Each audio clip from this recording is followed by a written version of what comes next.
My dear, this is Ujjwal Kumar Sen, and in this video tutorial I am going to share with you how to derive continuity equation for Cartesian coordinates. Well, probably you have seen this as rectangular coordinates, right? Because Cartesian coordinates is also known as rectangular coordinates. That's why I have seen in many books they have told this as rectangular coordinates. That's why I'm sharing with you. So in this video tutorial I'm not going to tell you anything else other than the derivation. So just keep listen to me, and one more suggestion: as you are watching this video, keep pausing this video and do derivation by yourself also. This will not only help you to understand the derivation, also help you to remember the derivation and steps you need to follow to derive the equation. This is the simple way. Only watching this video is definitely going to help you, but yes, that's half help you. If you wanted to get full advantage of this video, then just keep watching and keep doing what exactly I am doing to understand this derivation much better way. So let's get started. First of all, we have to draw a Cartesian coordinate, right? So that is important, and in this coordinate system we'll have three coordinates. Okay, so this one must be y, this one is x, and this one is z, right? So here what is happening, basically we are saying this is a, this is b, this is c, this is d. Let's say e, f, g, h. So suppose that through this x direction u velocity, it is water is flowing or something fluid is flowing with this direction is u. Therefore the out velocity would be u curly x dx is across a little bit area. Okay, in this direction we are taking v, and therefore will happen v curly v by curly y because of y direction, and in this direction we are taking top w. Therefore w plus curly w by curly z multiple till z. This is a simple concept you need to remember, right? Just you need to remember u, v and w we are taking because of three directions are there.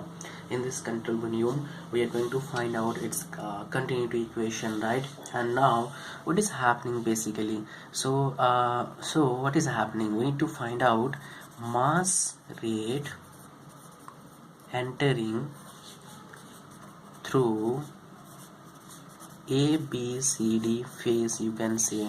So ABCD, look at this ABCD phase, ABCD phase, mass rate is entering, rate is there, therefore that means they are in this equation we are we are relating things with time also.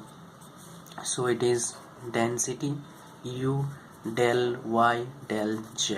Okay, suppose that this is equation 1. Now exit, there should be something exit, that is we can say this mass rate exit through phase EFGH is equal to rho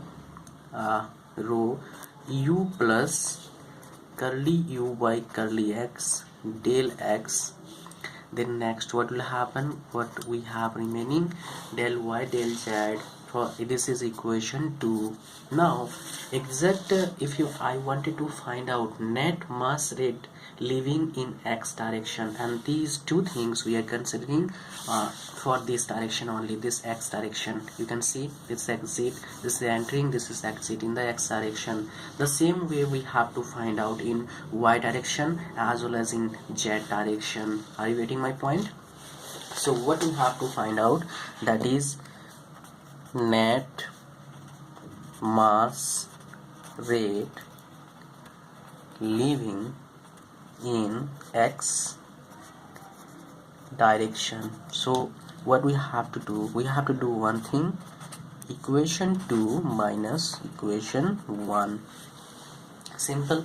Now write down this equation 2, density u curly x del y and del z minus rho u del y and del z. Now do little bit multiplication here, that's why we can simplify this equation further, right?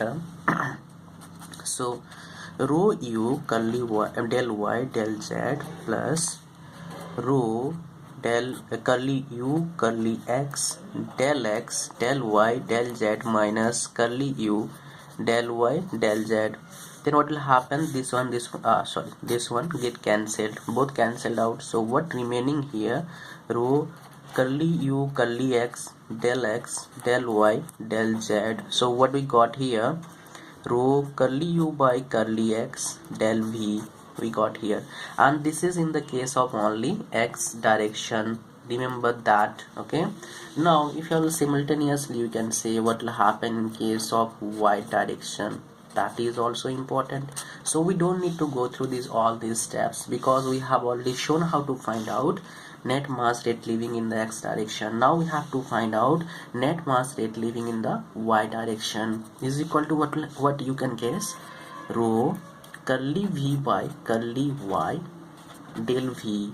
Okay, this is for y direction. Now if I say net mass rate leaving in the z direction, then rho curly w by curly z into del v. So we have find out net mass rate leaving in x direction, in y direction, as well as in z direction. Now if I wanted to find out total mass rate, then what I have to do, just write down net rate of mass leaving in the control volume. So here, what is the meaning of control volume? Here control volume means this rectangular coordinate or Cartesian coordinate. So what exactly we are doing is equal to, so in x direction how much it is leaving first, plus in y direction, okay, plus in z direction, right? We have to add all. So first of all we have to write rho curly x and it's not u curly u, it's x into curly x and v plus rho curly v by it's volume basically, so curly y del v and plus rho curly w by curly z multiple this. So what exactly we are doing here, that control net mass rate across constant volume should be 0. This equal should be 0. So we should have to write this. Now in case of incompressible fluid, that is rho is equal to constant. Remember that in case of incompressible fluid, rho is constant. So further we can write this equation as like this, curly u by curly x, curly v by curly y plus curly w by curly z is equal to 0, and this equation is known as continuity equation for Cartesian coordinate. Now one thing, this equation is valid. Now where this equation is valid, okay, in case of steady or unsteady flow, and this equation is valid for both steady flow as well as unsteady flow. So this is the equation for continuity equation for Cartesian coordinates. Well, in my upcoming videos you are going to get continuity equation for cylindrical coordinates also. Yeah, that's really, I mean, that's really also important question, important derivation, I must say, that if you are preparing for university examination. Well, that's all about continuity equation for Cartesian or rectangular coordinates. So don't get confused there, because Cartesian coordinates and rectangular coordinates both are same. Okay, so I think you have learned something from this video tutorial. Thanks for watching. See you soon in my next video. Bye bye.